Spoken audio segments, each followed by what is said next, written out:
കട്ടപ്പുറത്തായ സഞ്ചരിക്കുന്ന ത്രിവേണി സ്റ്റോറുകൾക്ക് LDF സർക്കാരിന്റെ 100ാം ദിനത്തിലും ശാപമോക്ഷമില്ല. മുഖ്യമന്ത്രിയുടെ മണ്ഡലത്തിൽ ഉൾപ്പെടെ ഈ ഓണക്കാലത്തും സഞ്ചരിക്കുന്ന സ്റ്റോളുകൾ ഉപയോഗശൂന്യമാണ്. ഗ്രാമീണ മേഖലയിലെ സാധാരണക്കാർക്കാണ് ഇത് തിരിച്ചടിയാകുന്നത്.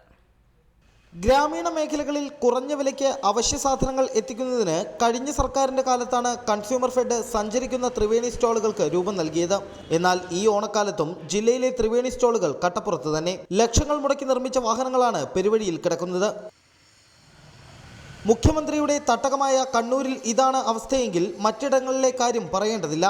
വാഹനങ്ങളും അതിനുള്ളിലെ കമ്പ്യൂട്ടറുകളും പ്രിന്ററുകളും മറ്റ് സജ്ജീകരണങ്ങളും ജീർണിച്ചു തുടങ്ങിയിരിക്കുന്നു. 2.5 കൊല്ലത്തിൽ മേലെയായിപ്പോയി. എന്തെങ്കിലും വരുമ്പോൾ വഴി നടക്കാൻ കഴിയുന്നില്ല. വാഹനം പോകുമ്പോൾ 2 സൈഡിലും ഉള്ളു. കുറേയായി ഇങ്ങനെ എല്ലാവരോടും പറഞ്ഞൊന്നും ഒരു കാര്യം നടക്കുന്നില്ല. കഴിഞ്ഞ സർക്കാരിന്റെ കാലത്ത് DYFI ഉൾപ്പെടെയുള്ള ഇടത് സംഘടനകൾ സഞ്ചരിക്കുന്ന ത്രിവേണി സ്റ്റോറുകൾ പുനരുജ്ജീവിപ്പിക്കണമെന്ന ആവശ്യവുമായി പ്രക്ഷോഭങ്ങൾ സംഘടിപ്പിച്ചിരുന്നു. എന്നാൽ ഭരണം മാറിയിട്ടും അവസ്ഥയ്ക്ക് മാറ്റമില്ല. ഇതുമൂലം ഗ്രാമീണ മേഖലയിലെ സാധാരണക്കാരായ ഉപഭോക്താക്കൾക്ക് ഈ ഓണക്കാലത്ത് കുറഞ്ഞ വിലയ്ക്ക് സാധനങ്ങൾ ലഭ്യമാകണമെങ്കിൽ അല്പം ബുദ്ധിമുട്ടണം. ബദൽ സംവിധാനങ്ങൾ സർക്കാർ ഏർപ്പെടുത്താത്തതും സാധാരണക്കാർക്ക് ദുരിതമാകുന്നു. ഓണക്കാലത്ത് പൊതുവിതരണ സമ്പ്രദായം മെച്ചപ്പെടുത്തിയെന്ന് അവകാശപ്പെടുന്ന മുഖ്യമന്ത്രിയുടെ മണ്ഡലത്തിൽ നിന്ന് തന്നെയാണ് ഈ കാഴ്ചകൾ. കഴിഞ്ഞ സർക്കാരിന് മേൽ പഴിചാരാമെങ്കിലും പ്രശ്നങ്ങൾ പരിഹരിക്കാൻ പുതിയ സർക്കാരിന് 100 ദിവസങ്ങൾ തന്നെ ധാരാളമായിരുന്നു. ചക്രക്കല്ലിൽ നിന്നും ക്യാമറാമാൻ ലിമേഷ് ചെറുവഴിക്കൊപ്പം യദു നാരായണൻ, റിപ്പോർട്ടർ.